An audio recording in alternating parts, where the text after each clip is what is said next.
الحمدللہ وحدہ لا شریک لہ والصلاۃ والسلام علی من لا نبی بعد۔ وطر کے متعلق 8 باتیں سمجھ لیں۔ نمبر 1 وطر، نمبر 2 3 رکعت، نمبر 3 پورا سال، نمبر 4 صرف آخر میں سلام جسے ایک سلام کہتے ہیں صرف آخر میں، نمبر 5 ہر رکعت میں ایک سورت 3 سورتیں، نمبر 6 دعائے قنوت، نمبر 7 اور یہ قنوت کی دعا رکوع سے پہلے تیسری رکعت میں، نمبر 8 ایک وضاحت۔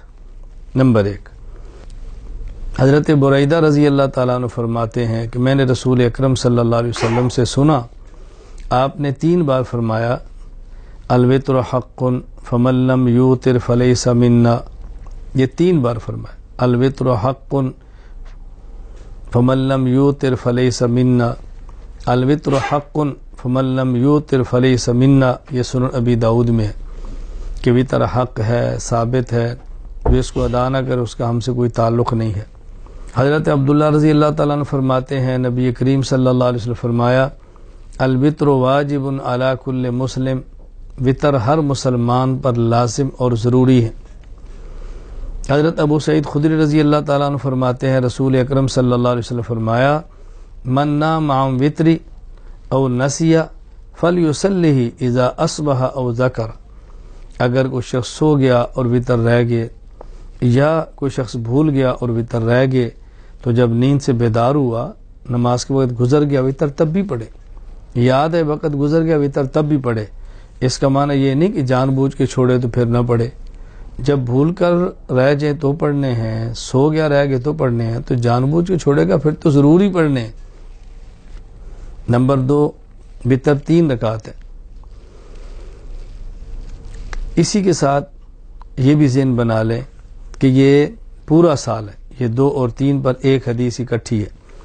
حضرت عائشہ رضی اللہ تعالیٰ عنہ سے پوچھا گیا کیف کان صلاۃ رسول اللہ صلی اللہ علیہ وسلم فی رمضان، کہ رسول اکرم صلی اللہ علیہ وسلم رمضان میں یعنی رمضان کی رات کو کیسے نماز پڑھتے؟ امی عائشہ رضی اللہ تعالیٰ عنہ فرماتی ہیں ما کان یزید فی رمضان ولا فی غیر علی 11 رکعۃ، رسول اللہ صلی اللہ علیہ وسلم رمضان اور غیر رمضان میں 11 رکعت پڑھا کرتے تھے۔ یصلی 4 4 رکعت پڑھتے، فلا تسأل حسنہن وطولہن، کیا کیا نا اتنی لمبی اور خوبصورت نماز۔ ثم یصلی 4 رکعات، پھر 4 پڑھتے، لا تسأل حسنہن وطولہن، مت پوچھو کتنی خوبصورت اور کتنی لمبی نماز پڑھتے۔ ثم یصلی 3، پھر آپ 3 رکعت وطر پڑھتے۔ اب دیکھو یہاں 3 رکعت بھی ہے، نمبر 2 پورا سال بھی ہے، 3 باتیں۔ نمبر 4 وطر ایک سلام کے ساتھ ہے۔ ایک سلام کا معنی یہ ہے کہ 2 رکعت کے بعد تشہد میں بیٹھ کے سلام پھیرنا اور پھر 1 رکعت پڑھ کے پھر سلام پھیرنا، اسے کہتے ہیں وطر 2 سلام کے ساتھ۔ 2 سلام کے ساتھ نہیں، 1 سلام کے ساتھ، یعنی 2 رکعت پڑھ کے تشہد میں بیٹھے، عبد و رسول تک پڑھے اور کھڑے ہو جائیں، سلام نہ پھیرے، پھر 1 رکعت پڑھے، تشہد، درود اور دعا، اور آخر میں سلام دائیں اور بائیں، اسے کہتے ہیں وطر 1 سلام کے ساتھ۔ حضرت عائشہ رضی اللہ تعالیٰ عنہ فرماتی ہیں ثم اوتر بثلاث لا يفصل بینہن، نبی کریم صلی اللہ علیہ وسلم 3 رکعت وطر پڑھتے اور درمیان میں فاصلہ نہیں کرتے تھے، یعنی ایک سلام درمیان میں نہیں پھیرتے، آخر میں سلام پھیرتے تھے۔ یہ روایت مسند احمد میں ہے، اور جو پہلی میں نے بیان کیا پورا سال اور 3 رکعت وہ روایت صحیح بخاری میں ہے۔ حضرت عائشہ رضی اللہ تعالیٰ عنہ فرماتی ہیں کان رسول اللہ صلی اللہ علیہ وسلم یوتر بثلاث لا یسلم الا فی آخرہن، یہ مستدرک حاکم میں ہے کہ حضور اکرم صلی اللہ علیہ وسلم وطر 3 رکعت پڑھتے اور درمیان میں 2 رکعت کے بعد سلام نہیں پھیرتے، بلکہ 3 رکعت کے بعد آپ آخر میں سلام پھیرا کرتے تھے۔ نمبر 5 3 رکعت وطر میں سے ہر رکعت میں سورت کون سی پڑھنی ہے؟ امی عائشہ رضی اللہ تعالیٰ عنہ فرماتی ہیں ان النبی صلی اللہ علیہ وسلم کان یقرأ فی الاولی من الوتر بفاتحۃ الکتاب وسبح اسم ربک الاعلی، وفی الثانیہ قل یا ایہا الکافرون، وفی الثالثہ قل هو اللہ احد۔ رسول اللہ صلی اللہ علیہ وسلم پہلی رکعت میں سبح اسم ربک الاعلی پڑھتے سورۃ الاعلی، دوسری میں قل یا ایھا الکافرون سورۃ الکافرون پڑھتے، تیسری میں قل ھو اللہ احد سورۃ الاخلاص پڑھتے۔ یہ روایت جامع ترمذی میں موجود ہے۔ نمبر 6، جو ہم نے تیسری رکعت میں دعائے قنوت پڑھنی ہے تو اس دعائے قنوت کے الفاظ کیا ہیں؟ ایک روایت میں ہے، حضرت ابو عبد الرحمن کہتے ہیں عبداللہ بن مسعود رضی اللہ تعالیٰ عنہ ہمیں یہ الفاظ سکھاتے، اللہم انا نستعینک ونستغفرک ونثنی علیک الخیر ولا نکفرک ونخلع ونترک من یفجرک، اللہم ایاک نعبد ولک نصلی ونسجد وإلیک نسعی ونحفد ونرجو رحمتک ونخشی عذابک ان عذابک الجد بالکفار ملحق۔ یہ مصنف ابن ابی شیبہ میں ہے۔ اور حضرت حسن ان سے مروی ہے کہ وہ قنوت وتر کے اندر یہ پڑھا کرتے، اللہم انا نستعینک ونستغفرک ونثنی علیک الخیر ولا نکفرک ونؤمن بک ونخلع ونترک من یفجرک، اللہم ایاک نعبد ولک نصلی ونسجد وإلیک نسعی ونحفد نرجو رحمتک ونخشی عذابک الجد ان عذابک الجد بالکفار ملحق۔ یہ مصنف عبدالرزاق میں ہے۔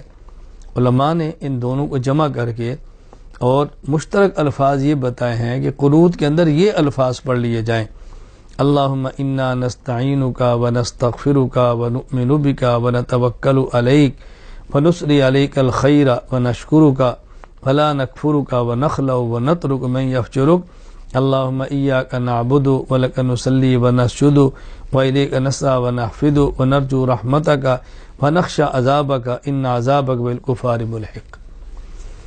نمبر 7، یہ جو دعائے قنوت پڑھنی ہے یہ تیسری رکعت میں رکوع جانے سے پہلے پڑھنی ہے۔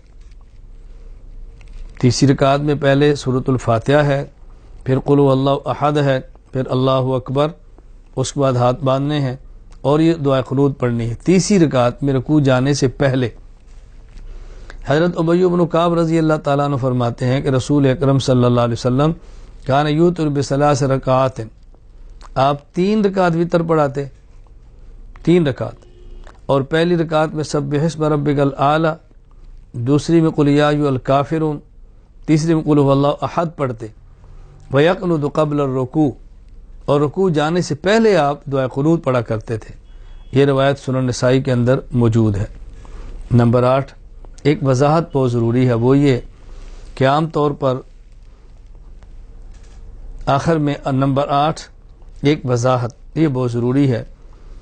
بعض لوگ کہتے ہیں کہ تیسری رکعت میں رکوع سے پہلے دعائے قنوت نہ پڑھی جائے، بلکہ یہ جو ہم فجر کی نماز پڑھتے ہیں اس میں دوسری رکعت میں رکوع کے بعد پڑھی جائے، تو یہ غلط فہمی پھیلائی جا رہی ہے۔ یہ بات اچھی طرح ذہن نشین فرما لیں۔ نمبر 8، ایک وضاحت ذہن نشین فرما لیں، جس طرح وتر پڑھنے ہیں، 3 رکعت پڑھنے ہیں، پورا سال پڑھنے ہیں، صرف آخر میں سلام پھیرنا ہے، تیسری رکعت میں دعائے قنوت پڑھنی ہے، تو یہ دعائے قنوت پورا سال پڑھنی ہے اور وتر کے اندر پڑھنی ہے، رکوع جانے سے پڑھنی ہے، پہلے پڑھنی ہے۔ بعض حضرات ایک غلط فہمی پیدا کرتے ہیں کہ نہیں جی وہ تو 1 مہینہ ہے، پورا سال ہے ہی نہیں، تو یہ بات ذہن نشین فرما لیں کہ جو حدیث پاک میں 1 مہینہ قنوت پڑھنے کا ذکر ہے وہ قنوت وتر نہیں ہے، وہ قنوت نازلہ ہے، اور وہ فجر کی نماز میں دوسری رکعت میں رکوع کے بعد ہے۔ تو قنوت نازلہ الگ چیز ہے اور قنوت وتر الگ چیز ہے۔ ہم قنوت وتر کی بات کر رہے ہیں جو پورا سال پڑھنی ہے۔ حضرت عاصم کہتے ہیں کہ میں نے انس بن مالک رضی اللہ تعالیٰ عنہ سے قنوت کے بارے میں پوچھا تو آپ نے فرمایا، آپ نے قنوت کا ذکر فرمایا، کہتے ہیں میں نے پوچھا قبل الرکوع او بعدہ، رکوع سے پہلے پڑھیں یا رکوع کے بعد پڑھیں؟ آپ نے فرمایا قبلہ، رکوع جانے سے پہلے پڑھو۔ کہتے ہیں پھر میں نے کہا فإن فلانا اخبرنی عنک، مجھے فلاں بندے نے آپ کے بارے میں یہ بات پہنچائی ہے کہ آپ فرماتے ہیں انک قلت بعد الرکوع، کہ رکوع کے بعد پڑھنی چاہیے۔ انس بن مالک رضی اللہ عنہ فرماتے ہیں کذبا، اس نے جھوٹ بولا ہے، میں نے یہ بات نہیں کی۔ انما قنت رسول اللہ صلی اللہ علیہ وسلم بعد الرکوع شہرا، یہ جو رسول اللہ صلی اللہ علیہ وسلم نے رکوع کے بعد پڑھی ہے قنوت، یہ صرف ایک مہینہ تھی۔ کیا معنی؟ کہ جو قبل الرکوع قنوت وطر ہے یہ پورا سال ہے، اور جو بعد الرکوع فجر کی نماز میں دوسری رکعت میں قنوت نازلہ ہے یہ ایک مہینہ ہے۔ اور یہ آج بھی ہے، اگر کہ مسلمانوں پر حملہ ہو یا مسلمانوں کو کافی نقصان پہنچائیں، دشمن سے خدشہ شدید ہو، اس موقع پر قنوت نازلہ آج بھی پڑھی جاتی ہے، فجر کی نماز میں پڑھی جاتی ہے، دوسری رکعت میں پڑھی جاتی ہے، رکوع کے بعد قومہ میں پڑھی جاتی ہے۔ تو یہ دونوں میں فرق اچھی طرح ذہن نشین فرما لیں۔ وآخر دعوانا ان الحمد للہ رب العالمین۔